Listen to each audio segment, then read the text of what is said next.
Kisah Orang Kudus. Hari ini, tanggal 17 Februari. 1. Santo Theodulus. Martir. Theodulus sangat dihormati di dalam keluarga Firmilianus, gubernur Palestina. Tergerak oleh keberanian dan iman dari 5 orang martir dari Mesir, ia mengunjungi orang-orang Kristen yang ada di penjara untuk menyemangati dan mengajak mereka berdoa. Tindakannya ini membangkitkan amarah Gubernur Firmilianus.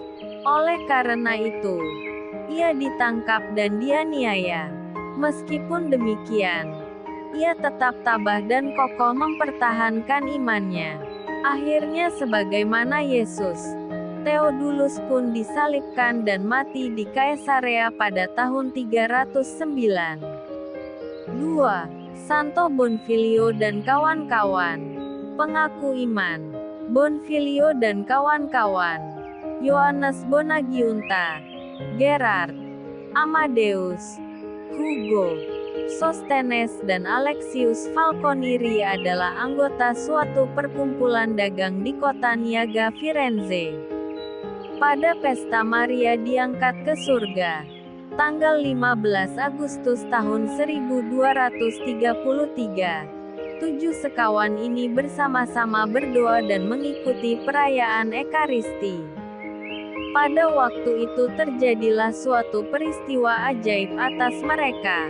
Bunda Maria menampakkan diri kepada mereka dan menyuruh mereka untuk memulai suatu cara hidup baru yang lebih khusus bagi pengabdian kepadanya.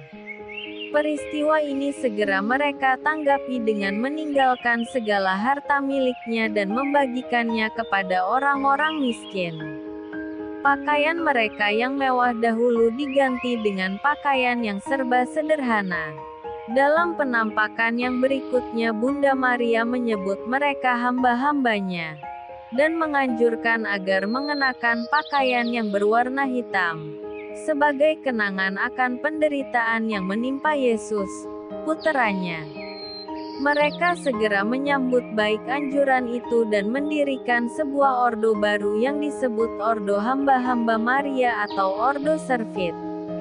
Bonfilio bersama kawan-kawannya menolak jabatan-jabatan yang tinggi dalam gereja. Mereka mengundurkan diri dari kesibukan dagang di kota yang ramai kepada kesunyian di pegunungan. Ordo Servit yang mereka dirikan mengutamakan doa bersama dan penghormatan kepada Maria. Para anggotanya berkarya sebagai pengkhotbah, pekerja sosial dan seniman. Mereka mengutamakan suasana tenang dan berdoa dalam satu biara. Dari 7 sekawan itu, Alexius Falconiri mempunyai keistimewaan. Ia menolak tabisan imamat karena lebih suka mengerjakan tugas-tugas yang hina dan lebih mengutamakan karya penyebaran devosi kepada Bunda Maria. Dari antara kawan-kawannya dialah yang meninggal terakhir. Ia wafat pada tahun 1310. Sebelum meninggal ia berkata, "Berbahagialah orang-orang yang dengan setia mengabdikan diri kepada Yesus dan ibundanya Maria." 3. Santo Silvinus. Pengaku iman. Silvinus dikenal sebagai seorang pegawai tinggi istana kerajaan. Ia berziarah ke Roma dan Yerusalem. Sekembalinya di Perancis ia menjadi uskup misionaris yang giat sekali. Hidup bermati raga dan mengumpulkan uang untuk membebaskan budak belian. Ia meninggal dunia pada tahun 717.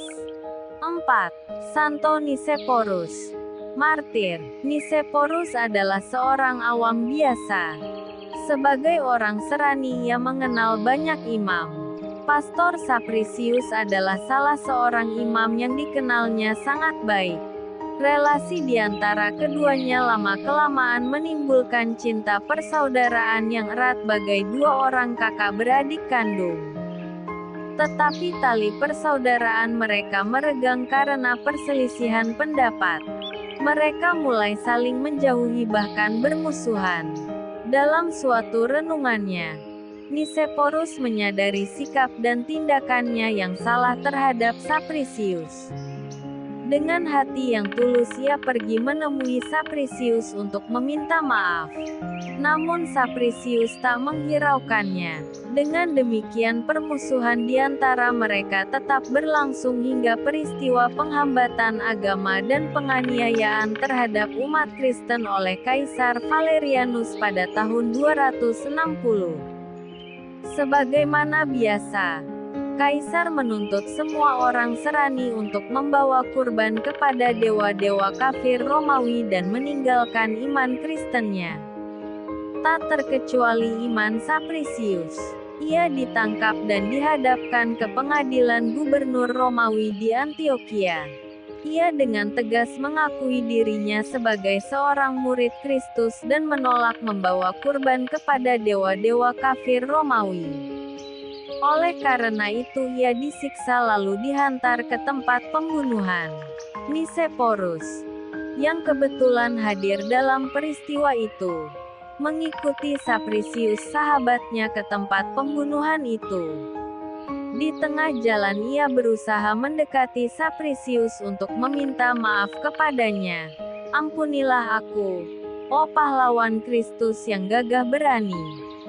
Engkau dengan berani mengakui Kristus sebagai Tuhan di hadapan orang-orang kafir. Kuatkanlah hatimu. Kristus sedang menantimu di surga dan akan memberikan kepadamu mahkota kemenangan." Sapricius tak berkata sepatah kata pun. Ia tetap diam. Ketika seorang algojo hendak memenggal lehernya. Dengan ketakutan ia berteriak, "Berhentilah. Aku akan membawa kurban kepada para dewamu." Nicephorus sangat sedih mendengarkan kata-kata murtad itu. Dengan keras ia menegur Sapricius. "Apa yang kau katakan saudaraku? Janganlah engkau mengabaikan mahkota yang telah disiapkan Kristus bagimu karena penderitaanmu demi kemuliaan namanya." Namun teguran itu tak dihiraukan Sapricius. Sebagai gantinya Nicephorus yang mengakui diri sebagai pengikut Kristus, menjadi korban dan menerima mahkota Kristus sebagai martir. Santo Theodulus, Santo Bonfilio dan kawan-kawan, Santo Silvinus dan Santo Nicephorus, doakanlah kami. Kak Carla Channel.